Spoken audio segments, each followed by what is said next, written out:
আমি আমার কাছে সব রেকর্ড রেখে দিয়েছি। পুরো ঘটনাটা ভিডিওগ্রাফি হয়েছে। সাধারণ মানুষ অভিবাদন জানাচ্ছে, সৌজন্য বিনিময় করছে, নমস্কার করছে, হাত নাড়ছে।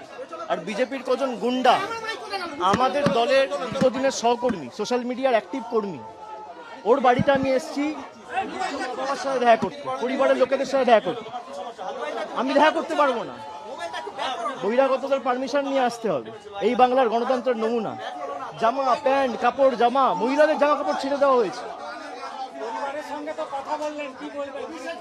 না, আমি দেখা করতে এসেছিলাম, কিন্তু এই পরিস্থিতিতে আমি পরিবারের বৃদ্ধ বাবা মাকে ছেড়ে যেতে পারবো না। কিচ্ছু নেই। এবং আমার কাছে হোয়াটসঅ্যাপ রয়েছে, হোয়াটসঅ্যাপের কমিউনিকেশনের স্ক্রিনশট রয়েছে। দেখুন, এখানে মিডিয়া রয়েছেন, তাও চাল ভাঙার চেষ্টা, ঘর ভাঙার চেষ্টা, দেওয়াল প্রায় ভেঙে দেয়, জানলা দরজা ভেঙে দেয়। আমি আমার কাছে সব রেকর্ড রেখে দিয়েছি। পুরো ঘটনাটা ভিডিওগ্রাফি হয়েছে, পুরো ঘটনাটার ভিডিওগ্রাফি হয়েছে। হোয়াটসঅ্যাপের মাধ্যমে জেলা পুলিশ সুপার, আইসি সবাইকে আগে থেকে অ্যালার্ট করা হয়েছে যে এখানে কিছু বহিরাগত লোকেরা জমায়েত করেছে, আপনারা ফোর্স পাঠান, ব্যবস্থা নিন। একজন পুলিশের প্রতিনিধি নেই, একজন।